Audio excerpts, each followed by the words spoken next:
membuat asumsi masyarakat ya Arif Muhammad ke politik juga, nyalek juga. Bener banget. Akhirnya nggak kuat lu jadi influencer, nggak kuat lu jadi selebgram dan lain sebagainya. Pasti kan asumsinya begitu. Ya. Dan karena gue juga saat itu asumsinya.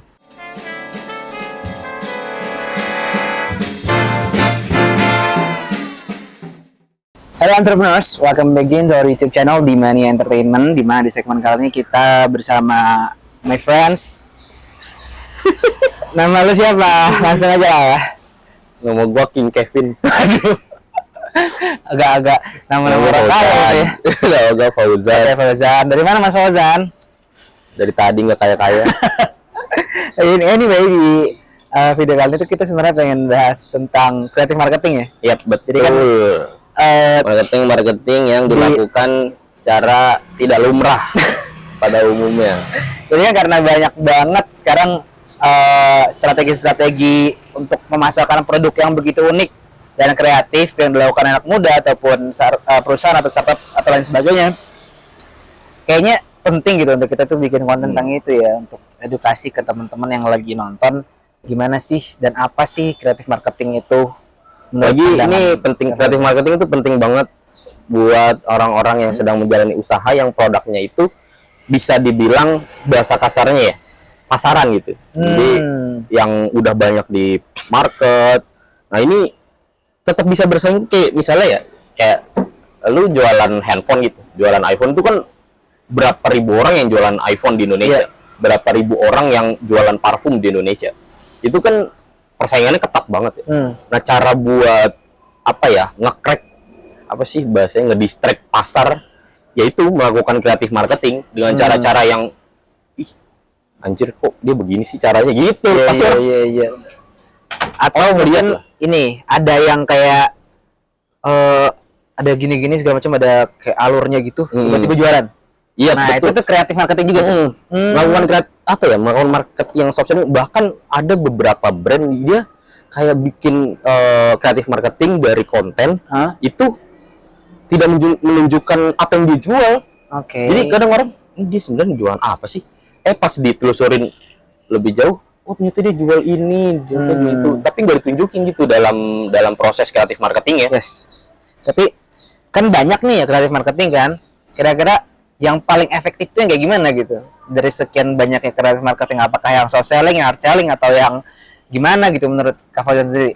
Kreatif marketing yang menurut gue efektif, yang soft selling tentunya. Malah sekarang ya itu balik lagi yang tadi udah gue sempat singgung, sebuah usaha marketing yang dia dalam usaha marketingnya tidak menunjukkan produknya sama sekali. Kadang kan kita kenal istilah hard selling dan soft selling. Jadi soft selling ya memang usaha marketing yang dia yang ujung-ujungnya menunjukkan produk yang dia jual atau jasa yang dia jual. Tapi ini sekarang gua lihat ya, ada beberapa brand itu dia melakukan creative marketing yang sampai mungkin misalnya dari segi konten atau sebagainya, dia tidak menunjukkan produk sama sekali, sampai akhirnya kita yang penasaran. Jadi ini orang sebenarnya ngapain sih bikin konten? Dia punya usaha apa sih? Dia tuh sebenarnya jualan apa sih? Akhirnya orang cari tahu sendiri tanpa disuruh atau diarahkan ya. Karena kan soft selling itu nggak disuruh. Kalau hard selling kan biasanya dipaksa untuk membeli, disuruh kan. Nah, soft selling itu biasanya diarahkan kan. Jadi biasanya ngejual emosional dan lain sebagainya. Nah, ini tidak disuruh, tidak diarahkan. Tapi ini atas kemauan sendiri, jadi konsumen kayak ini orang jualan apa sih? Akhirnya cari tahu, oh ternyata dia jualan ini. Menarik. Itu sih menurut gue kayak lagi trending banget sih. Iya. Orang-orang awam mungkin yang belum pernah kenal sama dunia marketing mungkin akan tertarik banget denger ini. Karena kita biasanya kayak menyuruh orang dengan halus untuk nyari tahu produk kita tanpa kita menjelaskan. Tapi itu kan agak memancing keponya. Tapi itu kan agak sulit ya kalau misalnya kita tuh belum punya belum punya masa yang banyak atau belum punya audiens yang banyak. Nah, yang biasanya karena ada orang yang udah punya masa yang banyak, aka artis gitu kan atau influencer, kira-kira apa sih jenis kreatif marketing yang optimal yang dipakai sama artis-artis? Contoh ya, ini gue kasih contoh aja dulu. Beberapa ada contoh kreatif marketing yang membuat yang bikin gue kayak mind blowing banget. Ya contohnya ada yang gue tahu tuh ada 2 artis atau 2 influencer atau selebgram lah. Jadi Natalie Holscher dan Arif Muhammad. Nah, ini dia tuh melakukan kreatif marketing yang menurut gue kayak wah, Di luar Nurul. Wah, ini bukan di luar Nurul lagi. Udah di luar angkasa. Atau di luar prediksi BMKG kali. Emang gimana di luar Nurul apa tuh? Jadi kita bahas Natalie Horser dulu. Natalie Horser itu kemarin kan sebelum dia melakukan kreatif marketing ini nih ya. Iya. Dia kan lagi tersebar kabar habis divorce kan sama Sule. Cerai sama Sule. Terus tiba-tiba ini makanya ini bener-bener gila banget. Iya. Tiba-tiba dia Gimana munculin sesuatu yang fenomenal banget. Yang bikin kontroversi banget, dia muncul di billboard undangan pernikahan. Undangan resepsi. Di foto billboardnya itu ada Natalie yang madep depan, yang kita udah jelas itu Natalie. Yang satunya ada cowok tapi madep belakang. Oke. Ini siapa nih? Gila, lu baru divorce, men. Cepet banget ya. Jadi pasti orang, wah anjir nikah lagi nih orang. Wah, gila banget. Itu maksudnya kan lu baru divorce, udah aja masih mikirin lagu barunya atau podcastnya segala macam. Iya. Tapi dia udah lagi. Seakan-akan kayak udah nikah. Iya, asumsi masyarakat kan kegiring ke situ kan. Nah, akhirnya setelah tiba-tiba dia launching, ternyata itu kampanyenya itu atau kreatif marketing yang dilakukan adalah pernikahan dengan sebuah brand kosmetik. Kolaborasi brand kosmetik. Iya, kolaborasi yang namanya tuh Glam Shine. Nah, jadi si cowok ini ya entah pemilik atau sesuatu yang berpengaruh, sesosok yang berpengaruh di Glam Shine itu. Jadi itu wah gila, ternyata mampu apa ya, kayak mampu mengecoh banyak orang itu yang tadinya gila nikah nih ini ternyata dia kolaborasi sama brand, jadi brand ambassador. Walaupun orang cuman kayak sama brand ini, walaupun orang terjebak di marketingnya, tapi at least orang ngelihat itu brand kan. Jadi tahu nama brand itu kan. Ya kan, walaupun ya kayak apa ya bahasanya, walaupun ya orang kiranya setelah mereka tahu dan merasa terjebak di marketing itu, walaupun merasa terjebak tetap bakal ngepoin itu brand juga kan. Benar. Maksudnya kayak wah keren nih brand gitu. Jadi brand apa sih ini? Akhirnya mereka coba kan minimal kan. Minimal. Keren sih, keren. Minimal beli satu lah. Satu lagi tadi yang Arif Muhammad tuh gimana tuh? Arif Muhammad ini juga agak cukup gila juga di luar Nurul. Di luar Nurul. Jadi dia tiba-tiba terbitin billboard di sekitaran Bintaro. Gue lihatnya sekitaran Bintaro ya. Isinya tagline-nya siap menjadi nomor 1. Waduh. Nyalan tuh. Nah, ini pakaiannya itu pakai jas, pakai kalau nggak salah pakai peci, pokoknya kayak pengen nyalek banget dah, kayak tipe-tipe orang pengen nyalek, senyum, semringah kan, siap menjadi nomor 1. Tapi gue tahu deh ini gue lagi tuh, ini apaan dia mau jadi bupati atau nyalek apa? Karena kan banyak gitu.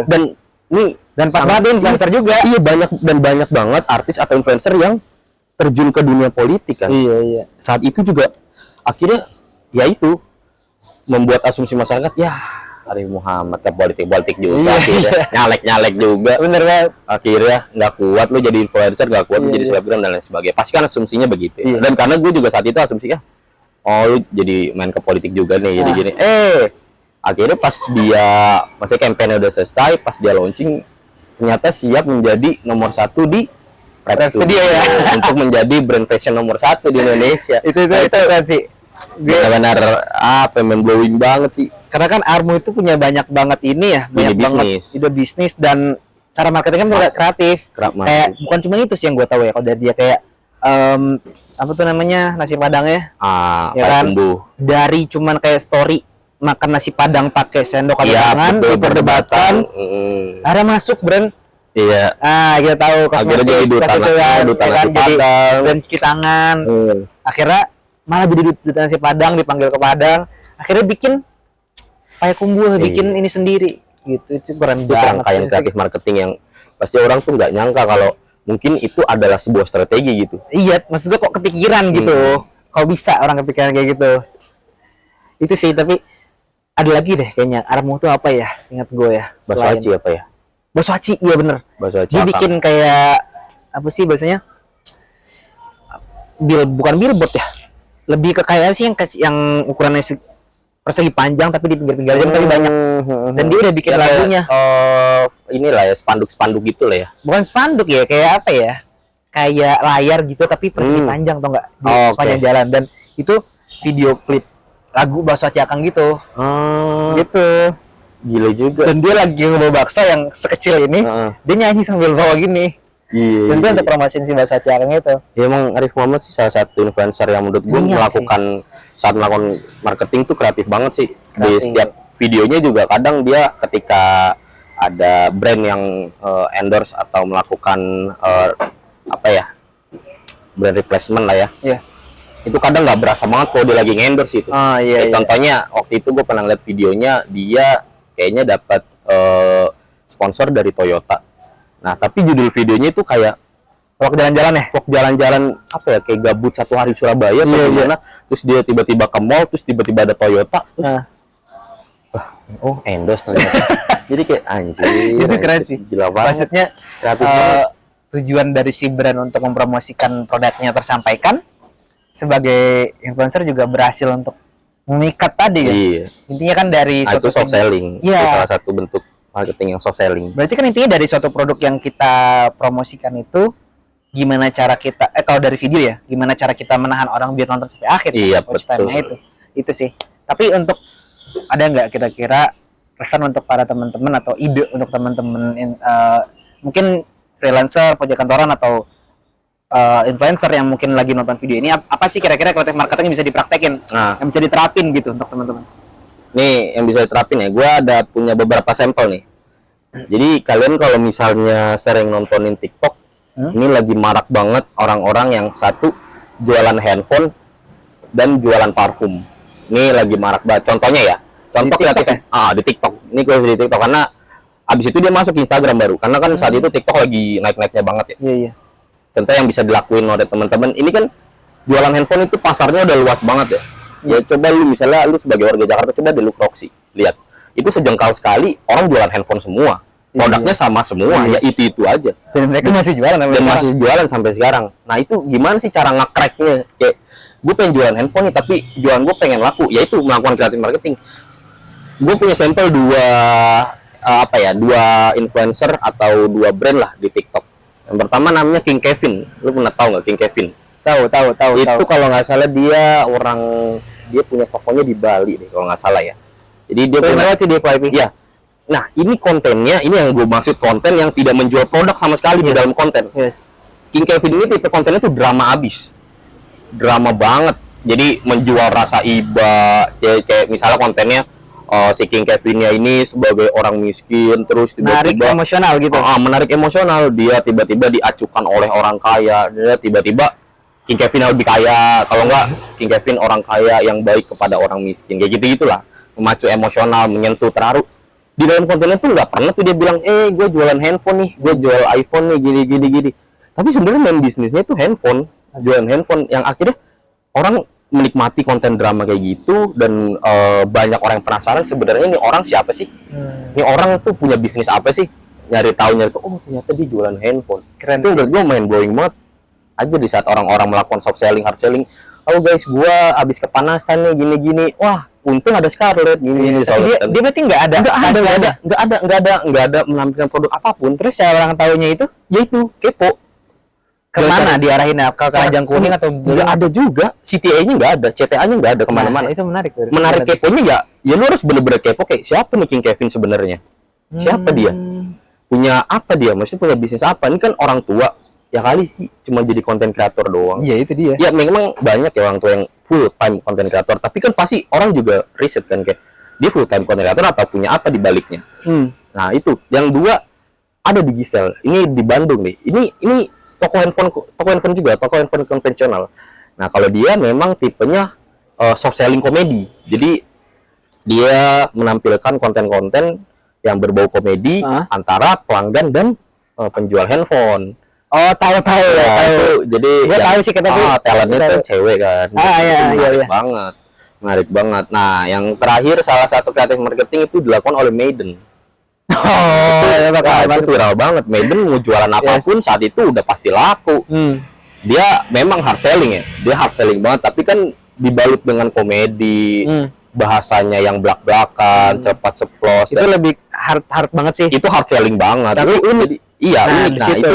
Jadi lu sebenarnya bisa. Itu gue kasih 3 contoh. Yang pertama yang bener-bener tidak soft selling, tidak hard selling, ya lu apa ya, yang disentuh itu rasa emosional, yang kedua soft selling yang dilakukan di Gisel, yang ketiga hard selling yang dilakukan Maiden. Nah, ketiga itu mungkin bisa lu terapin lah salah satunya. Jadi nggak peduli lah lu mau jualan apapun, produk-produk yang sudah banyak di pasar pun, it's okay kalau cara marketing lu tuh kreatif, bagus, optimal, itu semuanya pasti bisa optimal gitu. Yes, gue bener-bener main blowing banget sih dari tiga tadi ya. Iya. Maksudnya itu pasti sering lewat di FYP kalian atau di live gitu kan, di live TikTok kalian gitu kan. Dan itu sebenarnya yang bisa kalian tiru dan bisa kalian terapin gitu pelan-pelan di bisnis kalian.